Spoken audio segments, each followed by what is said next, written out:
wabarakatuh. Nama saya Erlin Retno Dewanti, SMA Negeri 3 Wonogiri, CGP Angkatan 4 Kabupaten Wonogiri. Pada hari ini, Kamis 6 Januari 2022, saya melaksanakan sosialisasi program Guru Penggerak Modul 1 Paradigma Visi Guru Penggerak dalam komunitas sekolah saya, SMA Negeri 3 Wonogiri. Terima kasih. Wassalamualaikum warahmatullahi wabarakatuh.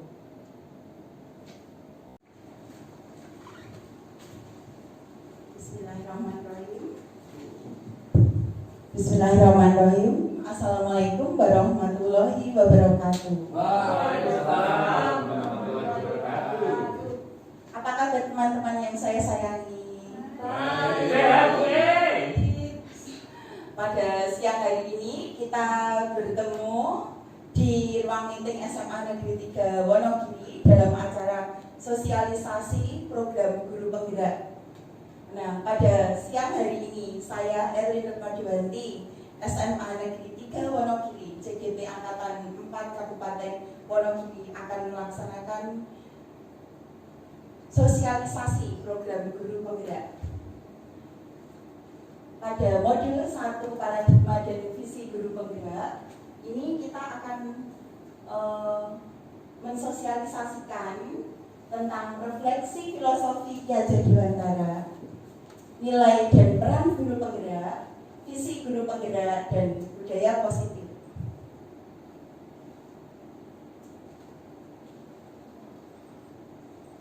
Filosofi Ki Hajar Dewantara. Di sini Ki Hajar Dewantara itu membedakan kata antara pendidikan dan pengajaran dalam memahami arti dan tujuan pendidikan. Menurut KHD, pengajaran adalah bagian dari pendidikan. Pengajaran merupakan proses pendidikan dalam memberi ilmu atau berfaedah untuk kecakapan hidup anak secara lahir dan batin. Sedangkan pendidikan memberikan tuntunan terhadap segala kekuatan kodrat yang dimiliki anak agar ia mampu mencapai keselamatan dan kebahagiaan yang setinggi-tingginya, baik sebagai seorang manusia maupun sebagai anggota masyarakat. Jadi, menurut KHD, pendidikan dan pengajaran merupakan usaha persiapan dan persediaan untuk segala kepentingan hidup manusia, baik dalam hidup bermasyarakat maupun hidup berbudaya, dalam arti yang seluas-luasnya. Kemudian dasar-dasar pendidikan. Ki Hajar Dewantara menjelaskan bahwa tujuan pendidikan yaitu menuntun segala kodrat yang ada pada anak agar mereka dapat mencapai keselamatan dan kebahagiaan yang setinggi-tingginya, baik sebagai manusia maupun sebagai anggota masyarakat. Oleh sebab itu, pendidik hanya dapat menuntun tumbuh atau hidupnya kekuatan kodrat yang ada pada anak agar dapat memperbaiki lakunya, hidup dan tumbuhnya kekuatan kodrat anak. Kemudian dalam menuntun laku dan pertumbuhan kodrat anak, KHD mengibaratkan peran pendidik itu sebagai seorang petani atau tukang kebun. Anak-anak itu sebagai biji tumbuhan yang disemai dan ditanam oleh Pak Tani atau tukang kebun di lahan yang telah disediakan. Jadi bisa kita ibaratkan bahwa anak itu seperti butir jagung yang ditanam. Tumbuh kembangnya biji jagung tersebut tergantung dengan petani. Jadi anak itu adalah biji jagung, kemudian ladangnya adalah sekolah, dan guru sebagai petani.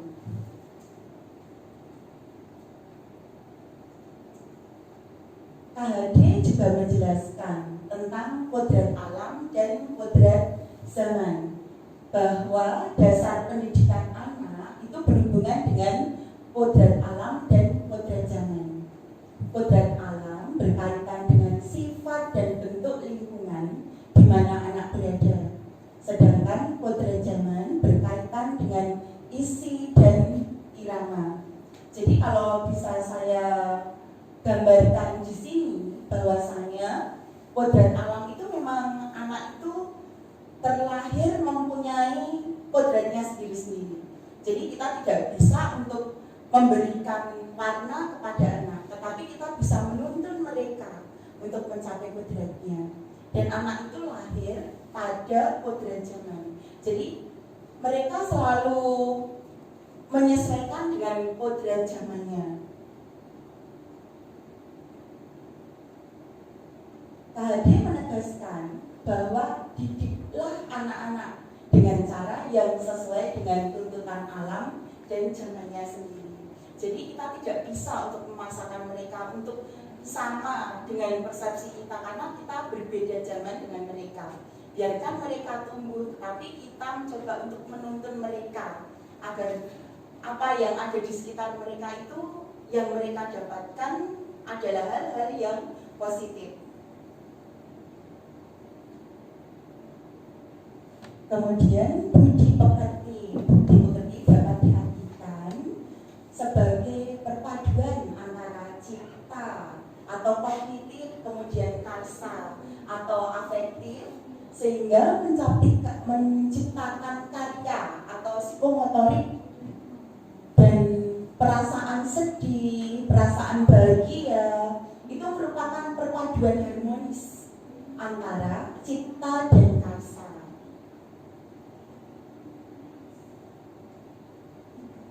Tiga ajaran penting dari KHD. Seperti kita sudah biasa sekali mendengar ya, sangat familiar dalam telinga kita, bahkan di hati kita, bahwa Engarso Sentulodo, yang berarti di depan kita itu sebagai pimpinan. Kalau sebagai pimpinan berarti selalu memberikan teladan. Teladan baik itu bagi murid, bagi rekan sejawat, maupun bagi lingkungan sekolah maupun lingkungan di sekitar kita. Kemudian ing madya mangun karsa, yang bermakna bahwa di tengah kita itu memberikan bimbingan. Jadi jangan sampai anak-anak itu berjalan tanpa bimbingan dari kita. Tutwuri Handayani, yang mengandung arti di belakang memberikan dorongan. Jadi kita selalu memberikan dorongan, motivasi, support agar mereka dapat berkembang dan tumbuh sesuai dengan kodratnya.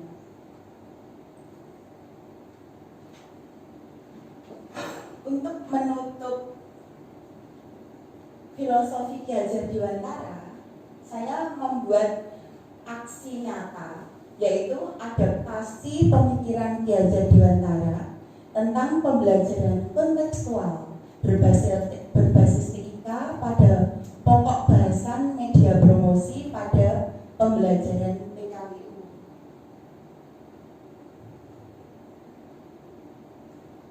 Nah, biasanya pada pelajaran PKWU itu kami selalu membuat produk di akhir semester. Tetapi pada semester ini saya mencoba untuk menerapkan filosofi Ki Hajar Dewantara, yaitu dengan membebaskan anak untuk memilih mereka mau membuat apa.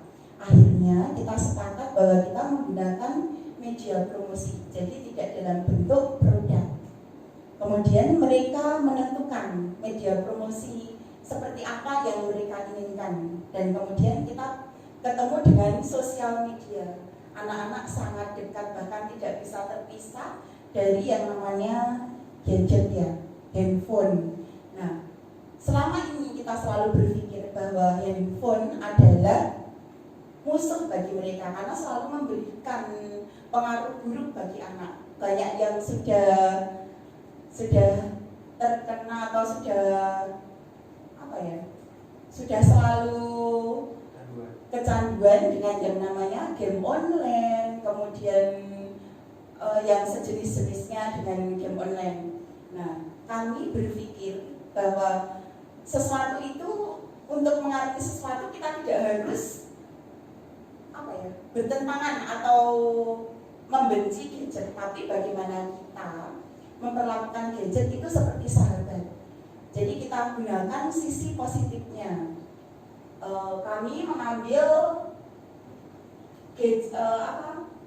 aplikasi-aplikasi yang ada di gadget untuk kemudian mempromosikan produk anak. Jadi mereka mendapatkan kelebihan atau mendapatkan manfaat dari aplikasi atau handphone yang mereka dapatkan. Di sini kemarin kami ada yang menjual produk dengan menggunakan sosial media IG, kemudian TikTok, Facebook, Instagram, bahkan story WA.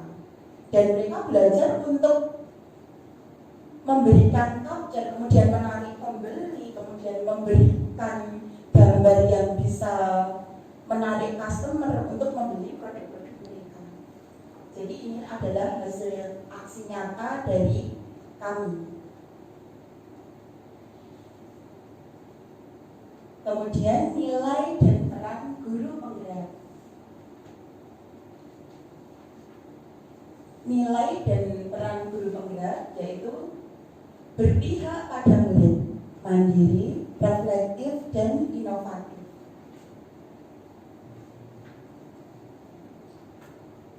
Menjadi pemimpin pembelajaran bisa dengan merancang skenario pembelajaran yang menyenangkan, kemudian berinteraksi guru dan siswa selalu terjaga selama PJJ, yaitu dengan memanfaatkan WA group, kemudian Jimit, tim, dan lain-lain. Bahkan kita juga menggunakan puisis untuk pelatihan anak atau untuk membuat soal latihan gitu ya, ulangan harian, kemudian ujian, kemudian meningkatkan kompetensi diri sebagai guru. Jadi dengan adanya pemimpin pembelajaran dan kebetulan bersamaan dengan adanya PJJ itu membuat guru semakin meningkatkan kompetensinya.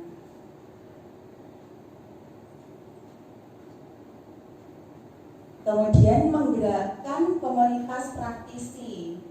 Jadi kami aktif dalam NGMP, kemudian meningkatkan kemampuan dan keterampilan guru dalam pembelajaran dan sharing permasalahan siswa, berbagi ilmu dan pengetahuan.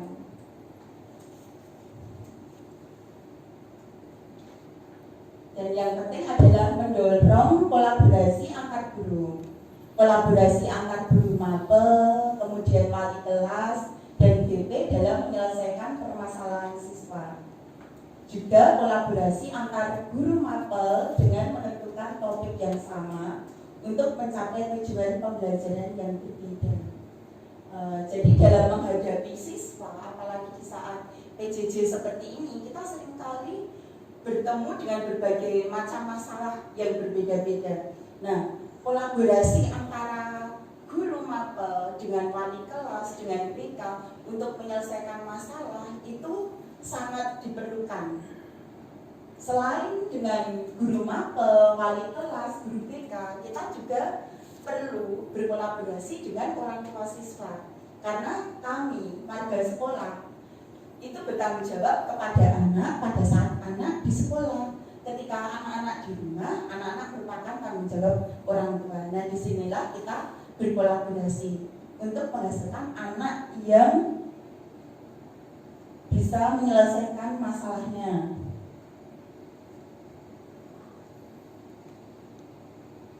Kemudian menjadi coach bagi guru lain, yaitu dengan melatih penggunaan dan pemanfaatan IT dalam PJJ sebagai bentuk pengimbasan, kemudian penguasaan materi, mencari metode yang pas dalam penyampaian, dan bekerja sama dengan sekolah dalam rangka pengimbasan dan pendampingan. Jadi yang menjadi pengalaman kita kemarin di sekolah ini yaitu begitu tiba-tiba harus melakukan PJJ, sementara kita belum terbiasa dengan IT atau belum bersahabat dengan IT. Yang kita pakai hanya sekedar poin-poin, kemudian kita sampaikan secara langsung kepada siswa. Ternyata ketika PJJ kita mengalami kesulitan. Jadi yang pertama kali kita lakukan adalah dengan share soal atau materi itu hanya lewat WA atau Telegram. Kemudian karena adanya coach dalam sekolah, kemudian kita diberikan waktu atau pelatihan untuk menambah kompetensi kita, utamanya dalam PJJ ini. Seperti yang saya lakukan kemarin, yaitu ikut pelatihan tim, kemudian Google Master Trainer, kemudian pelatihan Quizzes, kemudian Canva, dan sebagainya. Nah, kemudian apa yang saya dapatkan itu saya salurkan kembali ke rekan-rekan saya. Dan itu merupakan salah satu bentuk kemandirian bagi guru, utamanya guru pemula.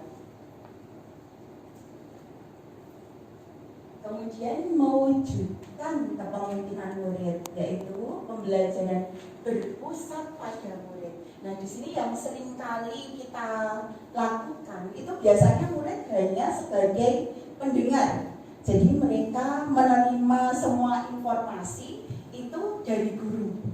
Kita tidak pernah berpikir bahwa biarkan anak mencari. Biarkan anak mencari, kemudian mereka memecahkan sendiri masalahnya, kita hanya menuntun. Nah, ini yang sekarang sedang saya coba lakukan kepada anak-anak saya. Kemudian membuat murid mandiri dalam belajar. Jadi tidak harus guru itu selalu memberi, dan memberi. Tapi anak itu mencari sendiri apa sih yang mereka butuhkan. Jadi guru bukan satu-satunya pusat informasi. Mereka bisa mencari lewat internet gitu ya. Kemudian menumbuhkan motivasi murid dalam berkreasi, melakukan pembiasaan baik dalam menumbuhkan karakter siswa. Nah, di sini yang saya tekankan, pembiasaan baik dalam menumbuhkan karakter siswa. Ini seringkali tidak kita jamah sama sekali. Kita hanya menyuruh mereka melakukan A, B, C. Kamu harus selalu mengerjakan tugas, kalian harus tepat waktu, dan sebagainya. Tanpa mereka tahu kenapa sih saya harus tepat waktu, kenapa sih saya harus mengerjakan tugas. Mereka mengikuti apa yang kita katakan atau kita sarankan kepada mereka, ya hanya sekedar mengikuti apa kata gurunya tanpa mereka tahu manfaatnya untuk apa. Dan mereka melakukannya bukan karena kesadaran, karena takut dihukum, karena malu, karena banyak sekali alasannya ya. Nah, dengan pembiasaan yang baik pada anak sejak dini, maka akan terbentuk karakter yang kuat pada anak untuk memberikan kebiasaan yang positif. Dan yang paling sederhana itu adalah dengan kesepakatan kelas misalnya, atau dengan membuang sampah pada tempatnya. Tapi itu mulai dari hal yang terkecil, tapi dijadikan sebuah kebiasaan. Walaupun itu kelihatan kecil, tapi itu berpotensi besar untuk pembentukan karakter siswa. Kemudian strategi penguatan peran dan nilai guru. Yang pertama adalah berani mencoba hal-hal yang baru, mengikuti perkembangan zaman. Terkadang kita untuk melakukan sesuatu hal yang baru itu agak merasa takut ya, atau move on dari suatu. Kalau sudah ada di zona nyaman, maka kita untuk bergerak ke zona yang lebih nyaman ada perasaan ketakutan. Nah, ini harus kita hilangkan, harus berani untuk mencoba hal-hal yang baru. Kemudian terus bergerak dalam melakukan perbaikan dan praktik baik. Kemudian berani berkarya, berpikir terbuka terhadap hal-hal yang baru, merefleksi diri untuk mengetahui kekurangan dan kelebihan diri, dan menerapkan asah, asih, dan asuh. Yang sering kali kita lupakan adalah merefleksi diri. Terkadang kita hanya menyalahkan orang lain, menyalahkan teman sejawat, menyalahkan siswa, tanpa kita tidak mau merefleksi diri. Apa sih yang kurang dalam diri kita? Apa kelebihan dan kelemahan kita, sehingga orang lain melakukan hal tersebut. Nah, yang penting adalah melakukan refleksi. Yang pertama dengan diri sendiri.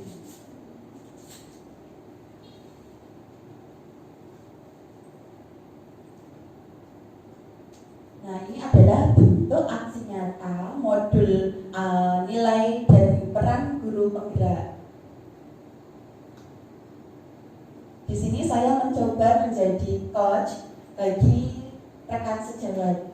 Nah, pada kesempatan ini kebetulan saya pernah ikut pelatihan Microsoft 365, kemudian mengikuti Google Master of Trainer. Kemudian saya juga bersama-sama dengan teman yang kebetulan induksi, ada program induksi CPNS. Kemudian kita bersama-sama untuk melakukan pelatihan puisis waktu itu dengan menjadi coach bagi teman-teman sejawat.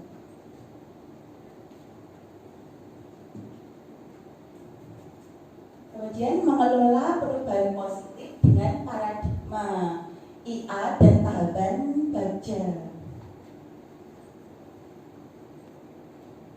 Nah, konsep perubahan ke arah yang lebih baik menurut Evans, untuk memastikan bahwa perubahan menjadi secara mendasar dalam operasional sekolah, maka para pemimpin sekolah hendaknya mulai dengan memahami dan mendorong perubahan budaya sekolah.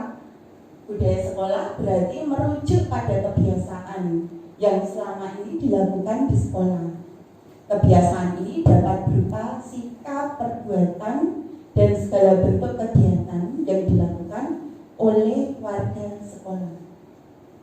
Jadi untuk konsep perubahan ke arah yang lebih baik itu ada semacam keberanian dalam diri kita untuk berubah menjadi baik. Jangan takut untuk keluar dari pakem istilahnya. Kalau keluar dari pakem itu membuat kita lebih baik, kenapa tidak?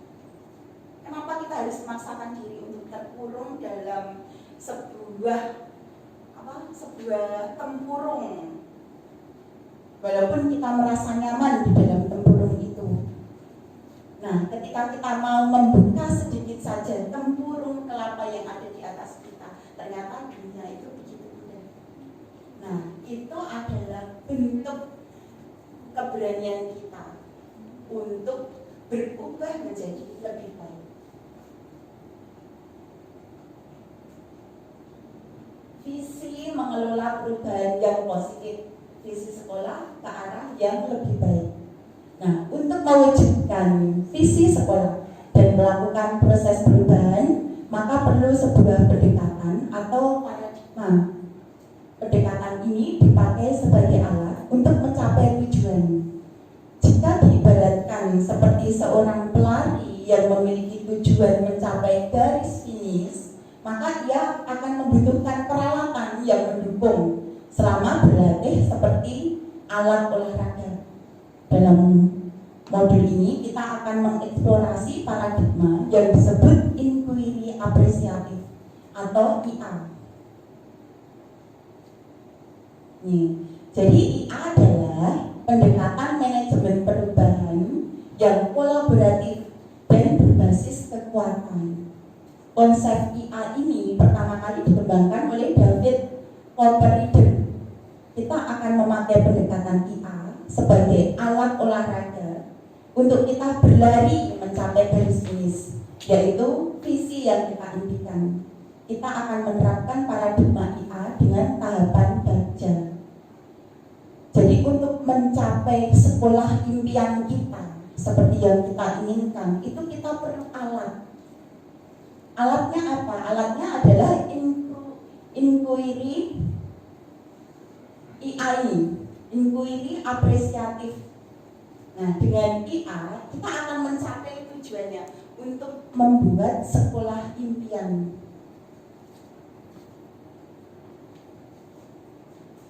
Nah, baca ini ada tahapannya.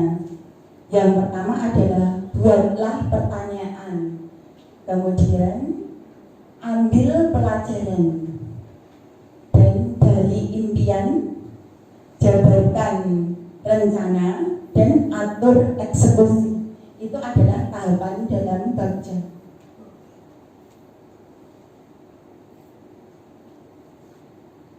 Tahapan baca, membuat pertanyaan itu apa sih?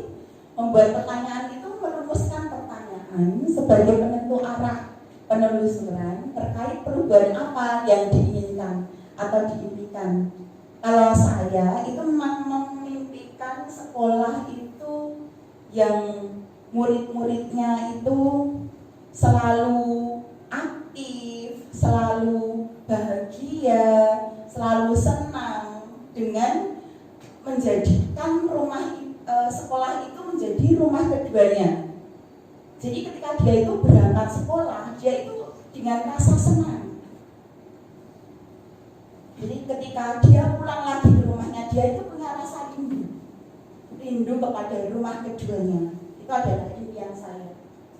Kemudian yang kedua, mengambil pelajaran, mengumpulkan berbagai pengalaman positif yang telah dicapai sekolah, dan pelajaran apa sih yang dapat diambil dari hal-hal positif tersebut.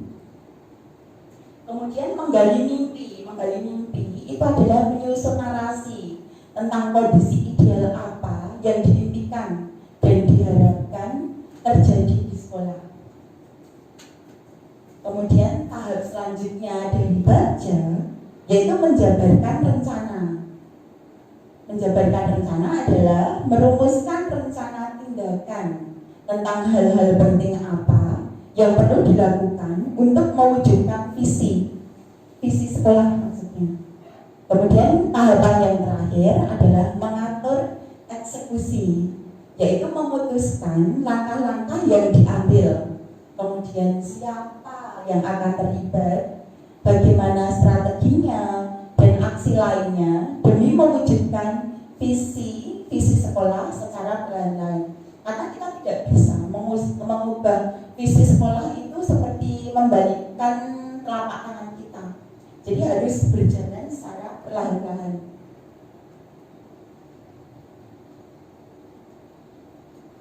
Ini adalah aksi nyata saya tentang visi guru penggerak. Kemudian yang terakhir adalah budaya positif.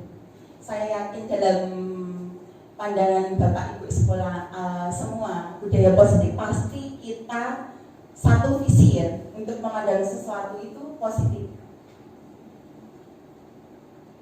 Nah, ini budaya positif adalah nilai-nilai keyakinan dan kebiasaan yang ada di sekolah berpihak pada murid, agar murid itu dapat berkembang menjadi pribadi yang kritis, penuh hormat, dan bertanggung jawab. Jadi intinya dengan budaya positif itu kita mengembalikan pembelajaran itu berpihak pada murid. Jadi walaupun anak itu berpihak pada murid, tapi dia tetap melakukan budaya positif. Tidak seenaknya gitu ya, semau gue istilahnya. Kemudian strategi yang diperlukan dalam mewujudkan budaya positif sekolah.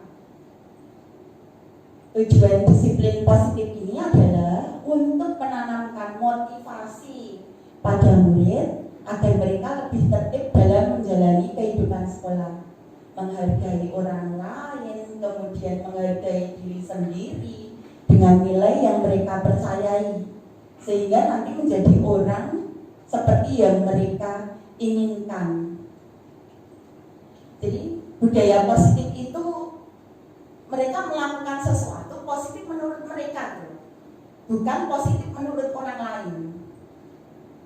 Tapi bukan berarti positif menurut mereka membebaskan semua hal yang mereka anggap positif untuk dilakukan. Nah, tugas kita adalah menuntun mereka untuk menemukan mana sih positif yang sebenar-benarnya positif itu.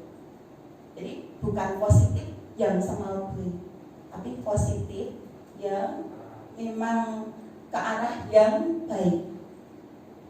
Nah, di sini posisi kontrol guru, posisi yang diciptakan untuk meninjau apakah penanaman disiplin yang kita lakukan itu sudah efektif dan baik untuk murid.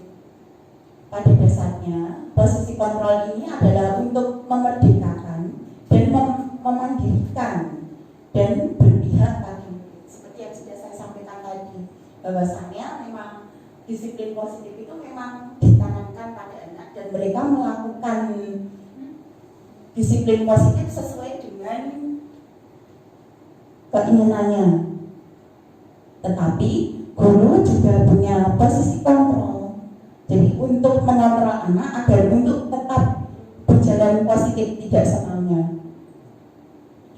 Nah, posisi kontrol ini itu ada 5.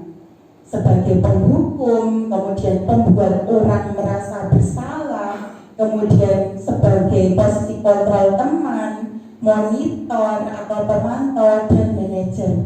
Nah, dari posisi kontrol guru ini, saya yakin rekan-rekan itu sudah melakukan posisi kontrol. Cuma pada posisi kontrol yang mana itu nanti kita akan kelihatan. Di depan saya ini ada Pak Andi. Beliau ini selalu berhubungan dengan anak-anak karena sebagai ekstra ya Pak ya. Pembina ekstra musik, ekstra olahraga, ekstravaganza ya. Ekstra paduan suara. Ini multi talenta. Nah, ketika Bapak ketemu dengan siswa yang sedang bermasalah, kira-kira apa sih yang Bapak lakukan? Apakah memarahi? Apakah dipeluk sini, Nak? Kalau saya cenderung menggunakan posisi itu. Posisi mana? Posisi kontrol guru itu saya lebih cenderung yang nomor 3 sebagai teman. Tapi juga tidak sepenuhnya hanya teman saja, tapi juga sebagai teman yang sekaligus sebagai guru yang bersahabat, maksudnya itu. Jadi tidak kok menjadi teman yang lepas kontrol lalu begitu akrabnya dan begitu dekatnya. Saya pertama-tama mestinya kalau menghadapi anak yang bermasalah, saya akan menampilkan diri menjadi pendengar terlebih dahulu, mendengarkan, menyimak dulu, biarkan mereka berbicara atau menyampaikan masalahnya. Baru kemudian ketika mereka membutuhkan bantuan kita untuk mencari solusi, disitulah saya sebisanya memberikan solusi. Saya kira ya sesederhana itu saja. Yang penting saya akan menghindari untuk mendikte atau selalu memberi pengarahan, memberi masukan itu yang kadang-kadang anak-anak itu justru malah bosan. Tapi yang nomor 1 saya pikir didengarkan saja itu sudah mengurangi beban ketika seseorang itu mempunyai masalah. Nomor 1 itu saja dulu. Baru kemudian solusi itu baru nomor 2. Atau kadang-kadang kita tidak usah cari solusi dulu, tapi yang penting bagaimana beban itu terlampiaskan, misalnya dengan disaringkan atau dicurhatkan, itu kan sudah mengurangi beban. Ya, betul. Terima kasih Bapak Andi yang terhormat. Yang tercinta katanya. Jadi Pak Andi ini memposisikan diri sebagai teman. Jadi kalau ada anak yang sedang bermasalah, beliau sebagai pendengar pendengar, kemudian memberikan solusi seperti layaknya seorang teman. Nah mungkin Pak Andi juga walaupun berperan posisi kontrol sebagai seorang teman, tapi beliau juga memberikan batasan. Karena kalau tanpa batasan nanti tidak akan dihormati oleh anak ya Pak ya. Jadi batas antara guru dengan murid itu memang harus ada. Cuma harus diberikan tidak terlalu mencolok gitu ya Pak, maksudnya tidak harus membatasi saya guru, saya murid, jadi saya tidak boleh matur, saya harus mengikuti semuanya kan enggak. Terkadang kita menjadi teman yang baik juga. Kemudian mungkin ada teman yang lain di sini, kebetulan juga ada guru yang menjadi apa ya, istilahnya pengagum rahasianya itu cukup banyak. Saya itu dulu ketika SMA, SMP, SD, itu ketika bertemu dengan pelajaran matematika, besok pelajaran matematika, malamnya itu mesti berodok, masuk angin. Tapi di sini ada satu guru matematika yang kehadirannya itu dirindukan oleh murid-muridnya. Nah, yang ini yang ingin saya tanyakan adalah bagaimana Bapak Tri Susilo itu menghadapi anak atau memposisikan diri menjadi guru, posisi kontrol guru yang seperti apa ketika dihadapkan pada siswa yang mengalami masalah. Ya, terima kasih Bu Edin atas waktunya. Kalau saya memposisikan diri dengan anak, ya mungkin sama halnya dengan Pak Andi juga. Pertama, saya juga memposisikan diri sebagai teman juga. Biar anak itu kalau misal mau cerita tentang masalahnya itu, dia bisa lebih terbuka dan dia bisa istilahnya curhat dengan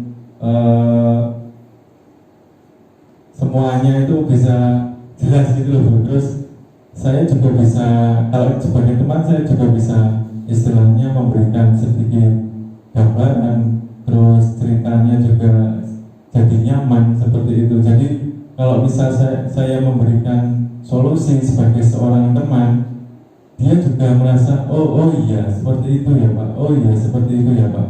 Jadi kalau misal siswa itu ada masalah terus datang ke saya, ya sama, saya juga memposisikan diri sebagai teman terlebih dahulu.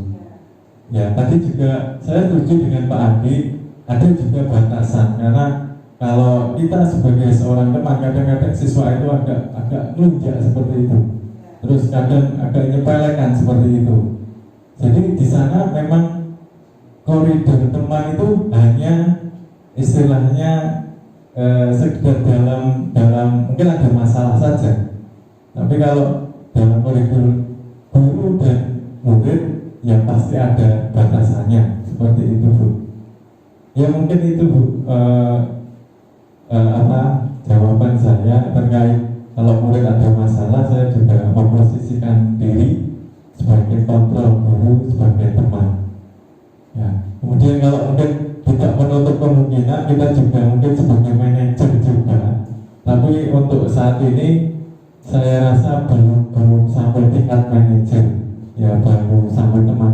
Padahal kalau manajer itu kelihatannya lebih bagus, lebih memberikan solusi yang terarah, sepertinya seperti itu. Nah mungkin untuk kedepannya untuk posisi kontrol guru sebagai manajer ini, saya juga ingin berusaha mendapatkan posisi kontrol itu, istilahnya dapat mengarahkan murid ke arah-arah yang lebih bagus, tapi bisa lebih banyak sharing, bisa lebih banyak istilahnya ngandani juga. Jadi bukan sebagai jadi sebagai manajer ini juga perlu menurut saya. Itu aja Bu, terima kasih.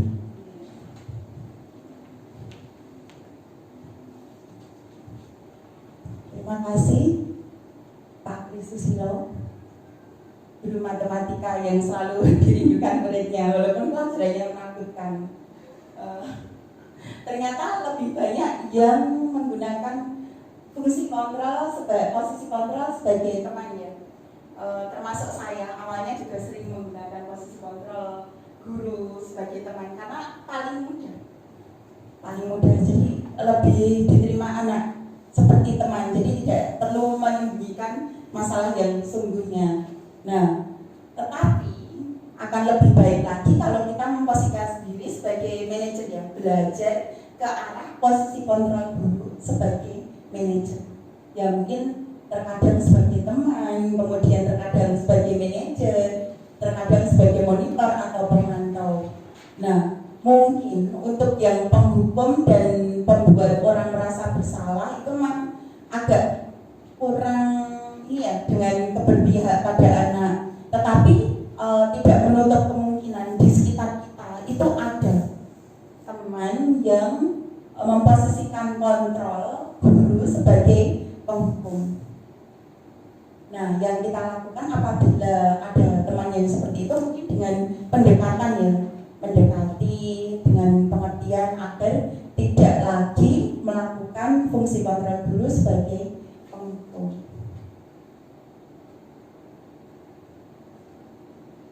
Sampai di sini apakah ada yang ingin ditanyakan Bapak Ibu? Dan kalau betul saya lanjutkan kembali. Kemudian di kebutuhan dasar manusia. Kebutuhan dasar manusia itu ada 5, yaitu kebutuhan untuk bertahan hidup, kemudian kebutuhan akan cinta dan kasih sayang, kebutuhan akan kebebasan, kebutuhan akan kesenangan, dan kebutuhan akan kekuasaan. Nah, masing-masing kebutuhan itu harus kita penuhi, memang harus kita penuhi. Tetapi besarnya atau komposisinya itu harus kita sesuaikan.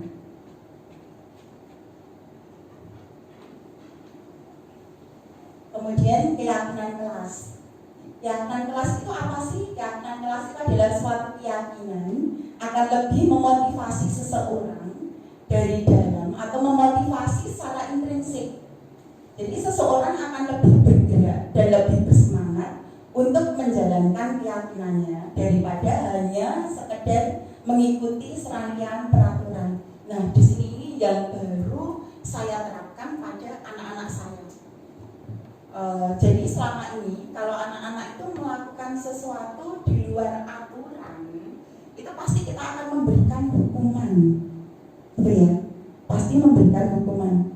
Padahal peraturan yang kita berikan itu belum tentu sesuai dengan apa yang ada dalam pikiran anak.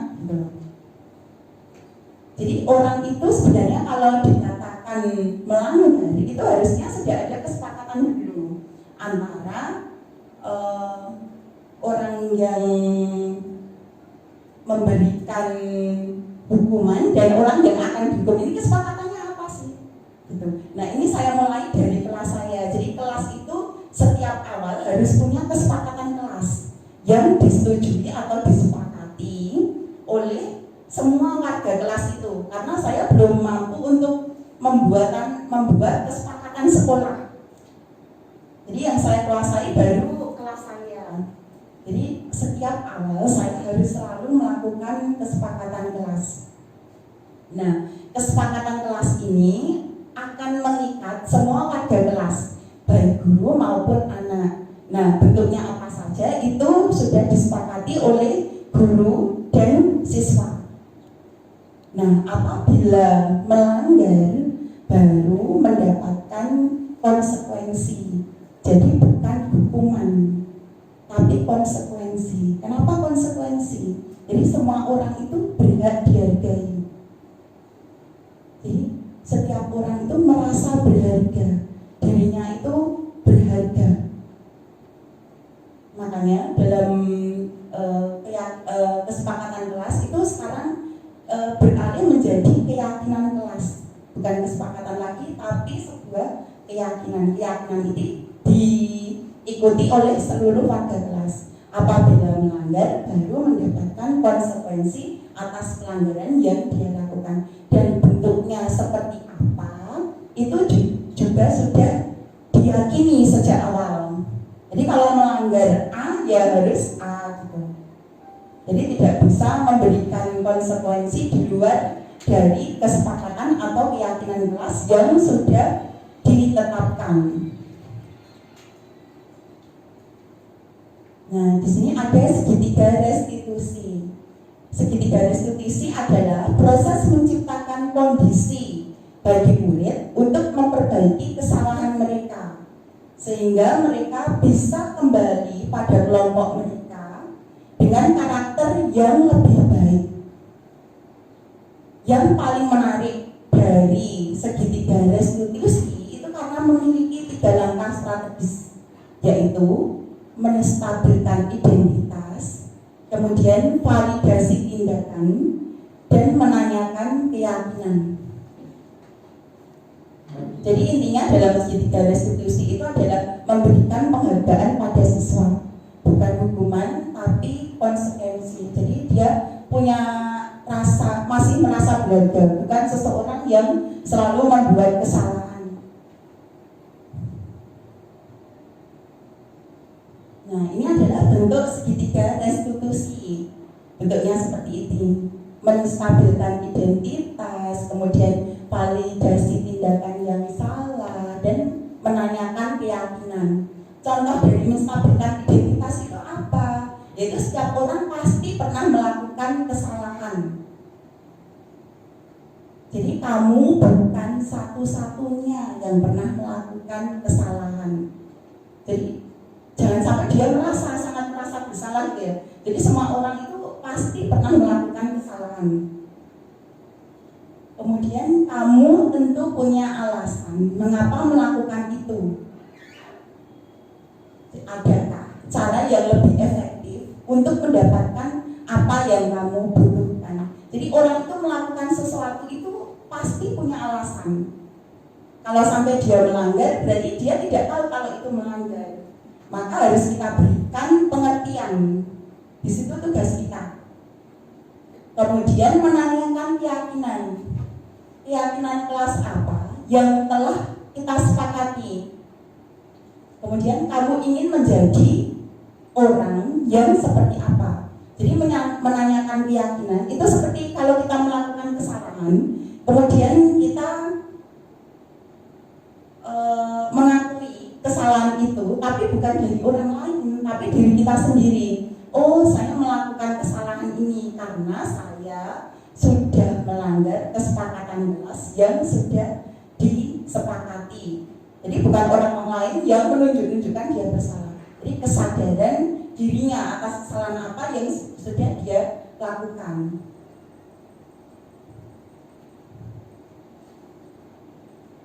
Nah, dengan adanya budaya positif sekolah yang aman, nyaman, dan bermakna, maka akan mampu untuk mewujudkan merdeka belajar yang sesuai dengan filosofi Ki Hajar Dewantara, yang dimulai dari menghargai diri sendiri, kemudian orang lain dengan melihat nilai-nilai kebajikan atau prinsip universal yang telah disepakati bersama.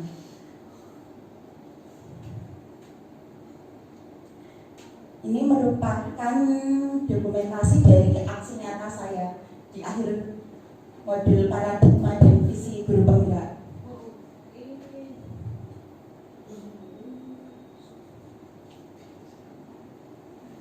Demikian presentasi yang saya sampaikan. Mungkin ada yang ingin bertanya? Tidak ada. Kalau ada Pak Andi? Kalau tidak ada, maka sosialisasi ini saya tutup. Mohon maaf untuk semua kekurangan yang telah saya atas apa yang telah saya sampaikan, dan saya mengucapkan banyak sekali terima kasih atas kehadiran rekan-rekan semua. Semoga apa yang kita dapatkan dari pagi hingga siang hari ini mendapatkan manfaat dan berguna bagi kemajuan pendidikan kita dan pendidikan pengajaran yang berpihak pada anak atau merdeka belajar. Wassalamualaikum warahmatullahi wabarakatuh. Terima kasih. Guru Bergerak Indonesia Maju.